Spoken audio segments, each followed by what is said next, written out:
स्वागत है आप सबका। मैं Vivek Bindra, international motivation speaker, leadership consultant, business coach. आपको सफल बनाना मैंने जिम्मेदारी ले ली है। बहुत सारे व्यापारी आज भी मेरे देश में मुंगेरी लाल की तरह काम कर रहे हैं। कौन है मुंगेरी लाल पता है आपको? ये वहां धंधा खोलता है जहां सबका चल रहा है। इसकी जूस की दुकान चल गई, चलो अपनी खोल देते हैं। इसका छल्ली भुट्टा चल गया, मेरा लगा देते हैं। इसकी बिक रही आइसक्रीम तेज, मेरा भी लगा दे आइसक्रीम का ठेला। ये मुंगेरी लाल की तरह धंधे करेंगे तो लोग आएंगे और एक साथ लाइन लगा के। देखिए, धंधा वो होना चाहिए जिसमें दूसरा घुस ना पाए। एक बार और कमान, मोनोपोली कैसे क्रिएट करेंगे? एंट्री बैरियर खड़ा करके। क्या होता है एंट्री बैरियर? आज कमाल का फॉर्मूला देने जा रहा हूं। हाईवे पे जाओ, एक कचौड़ी वाला चल जाता है, 50 और आ जाते हैं। एक मोमोज वाला चल जाता है, 50 और आ जाते हैं। एक छल्ली वाला चल जाता है, 50 और आ जाते हैं। क्या हो रहा है ये देश के अंदर? ऐसे धंधा किया जाता है। हमारे देश के व्यापारी सब मुंगेरी लाल बने हुए हैं। आज वही मुंगेरी लाल को बाहर निकालूंगा। मैं आपसे बात कर रहा हूं, ध्यान देना। व्यापार ऐसा करूं कि दूसरा घुस ना पाए। अपने बिजनेस को एक मोनोपोली अपनी मार्केट में कैसे क्रिएट जानना चाहते हैं? कुछ टिप्स देने जा रहा हूं। मेरा पहला टिप है, मैं जो आपके सामने टेक्निक्स दे रहा हूं उनको बोलते हैं एंट्री बैरियर। क्या कहते हैं? Entry barrier. अपने व्यापार को कुछ ऐसा बना दो कि दूसरा वाला पीछे से घुस ना पाए। ये देखिए, ये नीला समुद्र है, ये लाल समुद्र है। इधर सब के सब आपस में लड़ रहे हैं। इसने एक बैरियर क्रिएट किया, ये आगे निकल गया, बाकी पीछे रह गए। अपने व्यापार में आगे निकलना चाहते हो? सारे टिप्स देखना ध्यान से। ये आगे निकल गया, बाकी पीछे, आपस में एक दूसरे कट थ्रोट। क्या बोल रहे हैं? कट थ्रोट, एक दूसरे का गला काटने में लगे। क्या आपके साथ भी डिस्काउंट देना पड़ता है आपको? उधारी देनी पड़ रही है आपको? ये डिस्काउंट उधारी सब बंद। आज धंधा करेंगे कैश में, मुनाफा कमाएंगे मोटा। ध्यान दीजिए आगे कैसे निकलना है। मेरा पहला पॉइंट है इंटेलेक्चुअल प्रॉपर्टी प्रोटेक्शन। क्या अर्थ हुआ इसका? कोका कोला का एग्जाम्पल देते हैं आपको। कोका कोला क्या है? एक ऐसा सोल्यूशन सिरप बनाया है कोका कोला ने। अपनी कोल्ड ड्रिंक खुद नहीं बनाता, बॉटलर को बोलता है कार्बोनेटेड पानी मिलाओ, चीनी मिलाओ मेरे सिरप में। उसके सिरप के बारे में 1891 से शुरुआत करी, आज तक सिरप के बारे में किसी को नहीं पता कि कोई जानता ही नहीं उसका सिरप कैसे। इसको क्या बोलते हैं? Trade secret. एक्चुअल फॉर्मूला आज तक कुछ ही गुमनाम लोगों को पता है, और वो गुमनाम कौन है? उनका कोई नाम नहीं, उनकी कोई पहचान नहीं। कर्नल सैंडर्स ने भी केएफसी के अंदर ऐसा ही ट्रेड सीक्रेट जनरेट किया अपनी सीक्रेट रेसिपी के साथ में। किसी को नहीं पता चलता, लेकिन बिजनेस बहुत स्केल अप कर दिया। क्या आपके बिजनेस में भी आप कुछ ऐसा कर सकते हैं जिससे एंट्री बैरियर जनरेट हो जाए? कुछ एग्जांपल आपके लिए तुरंत अप्लाई होंगे, कुछ आपको सोचने पड़ेंगे। मेरा अगला पॉइंट सुनिए, patent and licenses. Patent and licenses ये यूरोपियन अमेरिकन कंपनीज बहुत करती हैं। अच्छा, हमारे देश में भी कुछ मुंगेरी लाल, चवन्नी लाल उसको बना लेते हैं, लेकिन डर के मारे किसी को पता ना लग जाए, किसी को पता, धंधे में केवल अपने बेटे को बिठा लेते हैं।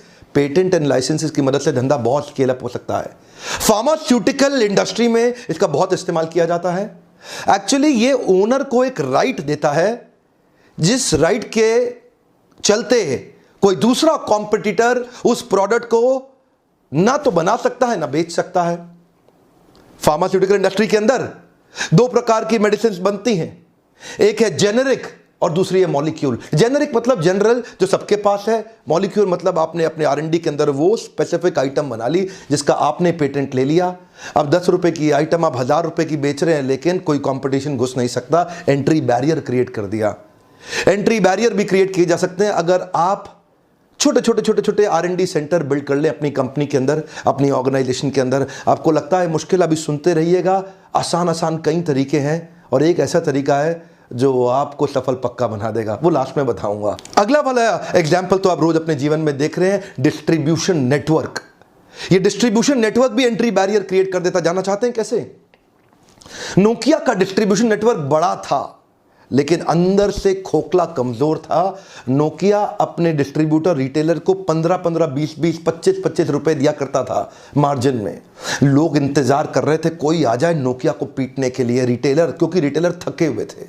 20 रुपए के मार्जिन पे मोबाइल बेचा करते थे। नोकिया ने ध्यान नहीं रखा अपने डिस्ट्रीब्यूशन नेटवर्क का, लेकिन वहीं कौन आ गए? Oppo, Vivo. Highest margin they रहे हैं आज, सबसे बड़ा मार्जिन दे रहे हैं। किसी भी रिटेल की दुकान पे चले जाओ, वो बोलेगा सबसे बढ़िया मोबाइल ओप्पो का है, ले लो। सबसे बढ़िया मोबाइल ओप्पो का है, ले लो। ओप्पो वीवो की वो तारीफ करता है। क्यों?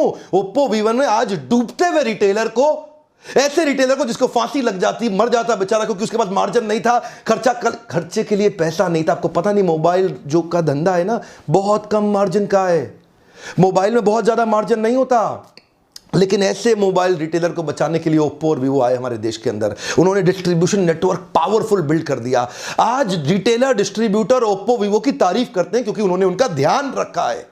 आज ओप्पो वीवो ने डिस्ट्रीब्यूटर रिटेलर्स की जिम्मेदारी उठाई है और आज डिस्ट्रीब्यूटर रिटेलर ओप्पो वीवो के लिए बहुत लॉयल हो गए हैं। बाकी सारी हैंडसेट कंपनी के लिए एंट्री बैरियर क्रिएट हो गया है। क्या हो गया? Entry barrier. इसको बोलते हैं एंट्री बैरियर। आपके पार्टनर्स के साथ मिलकर आप ऐसा संबंध बना लो, उनके साथ ऐसा मजबूत संबंध बना लो कि दूसरा कोई अंदर घुस ही ना सके। क्या आपने अपना डिस्ट्रीब्यूशन नेटवर्क तैयार किया? कर सकते हैं आप। लीडरशिप फनल में आते हैं ना आप में से कई लोग, उनको हम हेल्प करते हैं बिल्ड करने के लिए। लेकिन अगर आप नहीं आ सकते तो कम से कम वीडियो देखिए। बहुत तरीके हैं एंट्री बैरियर बिल्ड करने के। मैं कुछ और बताने जा रहा हूं। जब सैमसंग और नोकिया एक के बाद एक रिटेलर को घाव पे घाव दिए जा रहे थे और उस पर नमक छिड़क के मुस्कुरा रहे थे, हमारा मोबाइल अपने आप बिकता है, रिटेलर क्या बेचेगा, तभी उनके घाव पे, उनके जख्म पे मरहम लगाने के लिए करण अर्जुन की तरह आए ओप्पो वीवो, जिन्होंने आकर डिस्ट्रीब्यूशन नेटवर्क बनाया। वो मां बोलती थी ना, मेरे करण अर्जुन आएंगे, मेरे करण अर्जुन आएंगे, मेरे करण अर्जुन आएंगे, मेरे करण अर्जुन आएंगे, मेरे करण अर्जुन आएंगे। आ गए ओप्पो और वीवो। ऐसा डिस्ट्रीब्यूशन नेटवर्क को एम्पावर किया। एक एक रिटेलर बोला, देखो देखो हमें बचाने वाले करण अर्जुन आ गए हैं। ओप्पो वीवो की इंटेलिजेंस देखिए, डिस्ट्रीब्यूशन नेटवर्क को इतना एम्पावर किया, रिटेलर उनका साथ दे। क्यों नहीं देगा? क्योंकि उन्होंने रिटेलर को बचाया है। डूबते हुए रिटेलर को ईमानदारी से इज्जत दी है, उसको सपोर्ट दिया है, इसीलिए आज एंट्री बैरियर आ गया। इतना पावरफुल एंट्री बैरियर। अपने पार्टनर्स को मजबूती दीजिए, ये लर्निंग है ओप्पो वीवो से। अपने पार्टनर्स को मजबूती दीजिए, एंट्री बैरियर क्रिएट हो जाएगा। अगला मेरा पॉइंट है एक्सक्लूसिव राइट्स। जिस भी व्यापार के आप अंदर आप हैं, आप देखिए कोई इंटरनेशनल प्रोडक्ट ऐसा है कि जिसका आप एक्सक्लूसिव राइट लेकर के अपने देश इंडिया के अंदर उसका डिस्ट्रीब्यूशन क्रिएट कर सकते हैं। इनफैक्ट कई मोबाइल फोन हैं जो फ्लिपकार्ट और अमेजॉन पे अपने एक्सक्लूसिव राइट देते हैं माल बेचने के लिए, और मार्केट के अंदर हंगामा। देखिए क्यों? क्योंकि एंट्री बैरियर क्रिएट हो गया। जैसे एमआई के फोन, मोटोरोला, लेनोवो, ये एक एक महीने के लिए अपने प्रोडक्ट को एक्सक्लूसिव केवल फ्लिपकार्ट को देते हैं या अमेजॉन को देते हैं। फ्लिपकार्ट ने तो काम ही ये कर रखा है, 70% जब भी एक्सक्लूसिव धंधे का काम आएगा तो फ्लिपकार्ट ले लेता है। ये उसका तरीका है बिजनेस करने का। एंट्री बैरियर क्रिएट कर दिए। देश के सारे रिटेलर तंग होते रहते हैं फ्लिपकार्ट के कारण। जितने मोबाइल रिटेलर परेशान हैं फ्लिपकार्ट और अमेजॉन से। अमेजॉन थोड़ा पीछे है, वो 30% लेता है। फ्लिपकार्ट सबसे ज्यादा एक्सक्लूसिव सेल्स की डील्स उठा लेता है मार्केट के अंदर। ये भी एंट्री बैरियर क्रिएट करने का तरीका है। कोई भी आपकी इंडस्ट्री के अंदर ऐसा प्रोडक्ट जो अभी भारत देश में नहीं बिक रहा, उसका जो भी ओरिजिनेटिंग कंट्री है उस कंपनी को वहां कांटेक्ट करके उसके एक्सक्लूसिव इंडिया सेलिंग राइट्स, अगर आप में दम है तो आप ले सकते हैं। एंट्री बैरियर क्रिएट हो जाएगा, कोई कंपटीशन आपके अगेंस्ट खड़ा नहीं हो पाएगा। अगला मेरा पॉइंट है इकोनॉमीज ऑफ स्केल। इससे भी एंट्री बैरियर क्रिएट हो सकता है। इकोनॉमीज ऑफ स्केल का मतलब क्या है? माल इतना बेच दो, इतना बेच दो, इतना बेच दो, इतना बेच दो कि वॉल्यूम के कारण आपकी प्रॉफिटेबिलिटी बढ़ जाए, चाहे भले ही मार्जिन बहुत थोड़ा सा क्यों ना हो। उदाहरण है वॉलमार्ट, उदाहरण है डी मार्ट, उदाहरण है बिग बाजार। ये लोग जब मार्केट से माल खरीदते हैं ना, इतना बड़ा बल्क में सेंट्रलाइज्ड परचेजिंग के कारण खरीदते हैं, अपने आखिरी पैसे के 100वें हिस्से के आखिरी पैसे का भी डिस्काउंट ले लेते हैं। इतना बल्क में खरीदते हैं कि उसके कारण ये इकोनॉमीज ऑफ स्केल बिल्ड कर लेते हैं। इनसे सस्ता कोई खरीद ही नहीं सकता, एंट्री बैरियर हो गया। अब इनसे सस्ता कोई बेच ही नहीं सकता, एंट्री बैरियर हो गया। आप अपने बिजनेस को बहुत बड़ा करके, मार्जिन्स कम करके ऐसा प्राइस मार्केट में ऑफर कर सकते हैं जिसमें एंट्री बैरियर क्रिएट हो जाए और कोई और। यही तो डील रहती है इसकी बिग बाजार की। आप सोचते होंगे इतना माल सस्ता कैसे दे देता है, यही तरीका है उनका। या फिर डी मार्ट भी कर रहा है, अब इससे में बहुत तेजी से ग्रो कर रहा है हमारे देश के अंदर। अगला एग्जाम्पल, ये थोड़ा हर आदमी नहीं कर सकता, इसको बोलते हैं हाई कैपिटल इन्वेस्टमेंट। मेरे आपने पुराने वीडियो में देखा ही हुआ है जियो वर्सेस एयरटेल, जहां मैंने बताया 2.5 लाख करोड़ रुपया इन्वेस्ट नई टेक्नोलॉजी पे किया, पुरानी पे किया ही नहीं जियो ने। इसको बोलते हैं हाई कैपिटल इन्वेस्टमेंट, जहां एंट्री बैरियर क्रिएट कर दिया। एयरटेल बेचारा पुरानी वाली इन्वेस्टमेंट से जूझ ही रहा था, ये नई इन्वेस्टमेंट पे 2.5 लाख करोड़ रुपए खर्च कर दिया। बाकी लोग पीछे पीछे आने में बहुत परेशान हो रहे हैं, इतना बड़ा बैरियर हो गया। टाटा तो बिक ही गया, उसको तो बेचारे को एयरटेल के पास जाना पड़ा, हमको खरीद लो। और उधर से वोडाफोन और आइडिया में चल रहा है। अब ये दोनों सोच रहे हैं हम दोनों एक हो जाते हैं, क्योंकि अलग अलग ये जियो से लड़ नहीं पाएंगे। जियो ने ऐसा एंट्री बैरियर क्रिएट कर दिया, 13 मोबाइल नेटवर्क सर्विसेज की कंपनी हो गई थी, अब 3 ही रह जाएंगी, फिर सब गिर के सब नीचे आ गए। क्यों? Entry barrier. जियो के आते ही हंगामा हुआ देश में। अगला मेरा पॉइंट है प्रोप्राइटरी टेक्नोलॉजी, और एग्जांपल मैं दूंगा आपको माइक्रोसॉफ्ट विंडोज का। माइक्रोसॉफ्ट विंडोज के कई वर्जन हैं, सारे वर्जन अगर आप देख लें तो उनका मार्केट शेयर आज अबाउट 90% है। No doubt, Bill Gates has 90% gross margin also because of the proprietary technology. Therefore, he is the richest billionaire in the world. Richest billionaire in the world. जानते हैं क्यों? इसी को बोलते हैं एंट्री बैरियर। आपके लिए थोड़ा आसान तरीका, एक्सीलेंट कस्टमर सर्विस। एग्जाम्पल बहुत हो सकते हैं, लेकिन मैं जुबिलियंट ऑर्गेनोसिस की company called brand Domino's pizza, more than 60% market share organized industry के अंदर, delivering piping steaming hot pizza at your doorstep in less than 30 minutes और फॉर फ्री। क्या एक बार और? 30 मिनट के अंदर पिज्जा आपके घर पे, नहीं तो फ्री हो गया जी, फ्री हो गया। ये जो डोमिनोज ने एक्सीलेंट एक्सपीरियंस क्रिएट किया ना, एंट्री बैरियर हो गया। दोबारा कई पिज्जा वाले आए, आधे बंद हो गए और आधे सर्वाइव करने के लिए सांस फुला रखे हैं, पिज्जा टाइम से पहुंचा नहीं पा रहे। इसको बोलते हैं एंट्री बैरियर। मेरा अगला एग्जांपल है ब्रांड इक्विटी। वैसे इसके ऊपर मैं 2 वीडियो ऑलरेडी डाल चुका हूं, पर एग्जांपल आज जो मैं आपको दूंगा वो है एमसील। एमसील एक्चुअली क्या है? ब्रांड का नाम है। एमसील प्रोडक्ट का नाम नहीं है। एक बार और, सिनोनिमस ब्रांडिंग का एग्जांपल है। देश का नमक टाटा, ठंडा मतलब कोका कोला, नूडल मतलब मैगी, एडेसिव मतलब फेविकॉल। आज इतनी सारी सिनोनिमस ब्रांडिंग हो रखी है, उससे एंट्री बैरियर जनरेट हो जाता है। एमसील ने भी एंट्री बैरियर जनरेट कर दिया। एमसील होता क्या है? एक्चुअली प्रोडक्ट को बोलते हैं एपॉक्सी कंपाउंड, लेकिन प्रोडक्ट के बारे में किसी को नहीं पता। वो ब्रांड इतना पॉपुलर हो गया कि प्रोडक्ट एपॉक्सी कंपाउंड का नाम तक किसी को नहीं पता। एंट्री बैरियर हो गया, जिसको खरीदने की जरूरत पड़ेगी बोलता भैया एमसील देना, भैया एमसील देना। कभी नहीं बोलता एपॉक्सी कंपाउंड देना, भैया एमसील देना। एंट्री बैरियर हो गया बाकी सारे ब्रांड्स के लिए। आपने वो पुरानी एड देखी थी, जिसने देखी हंस हंस के लोटपोट हुआ था। क्या बोला? वो मोटा सा हट्टा कट्टा लड़का अपने पिता से बोलता है 2 जीरो और डालो, 2 जीरो वसीयत में और डाल दो। वो पिताजी की बेचारे शरीर छोड़ने ही वाले थे, लेकिन वो जीरो डलवाया जा रहा था नीचे साइन करा के।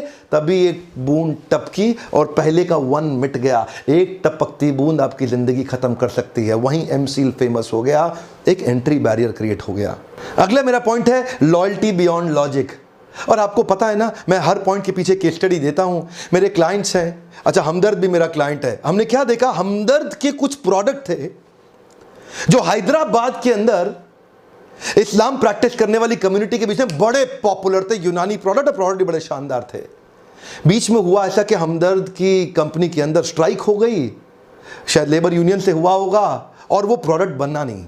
इतने में पीछे बैद्यनाथ ने तैयारी मारी, बैद्यनाथ लेके अपने प्रोडक्ट पहुंच गया। लो भाई हमदर्द तो है नहीं, मेरा ले लो, मेरा ले लो। लोगों ने लेना तो शुरू कर दिया, लेकिन जैसे ही हमदर्द वापस आई, लोगों ने बैद्यनाथ को फिर से भगा दिया और फिर से हमदर्द का प्रोडक्ट लेना शुरू कर दिया। इसको क्या बोलते हैं? Loyalty beyond logic. कुछ मार्केट के अंदर, कुछ रीजन के अंदर आप लॉयल्टी बियॉन्ड लॉजिक जनरेट कर सकते हैं। जैसे इस्लाम प्रैक्टिस करने वाले लोग हमदर्द में बहुत फेथ रखते हैं, वो लॉयल्टी बियॉन्ड लॉजिक है। बेचारा आया तो था बैद्यनाथ, लेकिन कुछ कर नहीं पाया। ध्यान दीजिएगा, रीजनल लॉयल्टी बियॉन्ड लॉजिक भी हो सकती है, जो मैंने पिछले वीडियो में बताया। राहुल गांधी की अमेठी के अंदर लॉयल्टी बियॉन्ड लॉजिक है। कोई भी आ जाओ, राहुल गांधी को अमेठी में हरा नहीं सकते। ऐसे कई उदाहरण हो सकते हैं, रीजनल हो, नेशनल हो। आपकी मार्केट के अंदर भी आप ऐसी सर्विस क्रिएट कर दो, लोग आपको लेके लॉयल हो जाएं। कोई भी आ जाए, आप ही से माल लेंगे, किसी और का लेंगे नहीं। ये एक एग्जाम्पल था केस स्टडी का। क्या आपके मन में कुछ सवाल आ रहे हैं कि ये आपके बिजनेस में कैसे इंप्लीमेंट होगा? अगर आप अपने बिजनेस में इंप्लीमेंट करना चाहते हैं तो इस पे मैं कुछ फ्रेमवर्क्स बना के देता हूं आपको लीडरशिप फनल प्रोग्राम में, जहां कस्टमाइज तरीके से आप उससे प्रश्न कर सकते हैं कि आपके बिजनेस के अंदर एंट्री बैरियर। देखो, अगर धंधा ऐसा करोगे जो हर आदमी कर रहा है तो डिस्काउंट भी देना पड़ेगा और उधारी भी देना पड़ेगा। कभी धंधे में पनप नहीं पाओगे।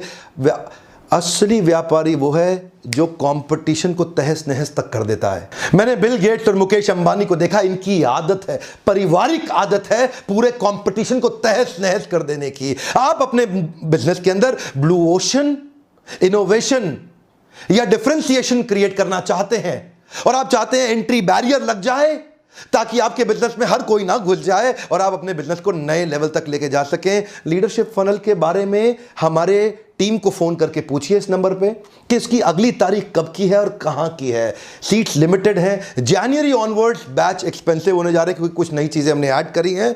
अभी अगर बचे हुए नवंबर या दिसंबर के बैच में आप आते हैं तो आपको स्पेशल फायदा होगा। देखिए, एक बात तो आप जानते हैं, कुछ भी वीडियो क्यों ना हो, मैं कुछ ना कुछ केस स्टडी के माध्यम से ही उस वीडियो को समझाता हूं, टॉपिक को समझाता हूं। आज भी हर पॉइंट में आपने ध्यान दिया होगा, कोई ना कोई कंपनी का, कॉर्पोरेट का एग्जांपल और केस स्टडी देके उस पॉइंट को एक्सप्लेन किया। यही मेरी स्पेशलिटी है जिसके लिए आप हर बार आइए और इन पावरफुल वीडियोस को देखिए। आज का मेरा प्रश्न बड़ा सीधा सा है, अगला कौन सा केस स्टडी देखना चाहते हैं, खुल के बताइए।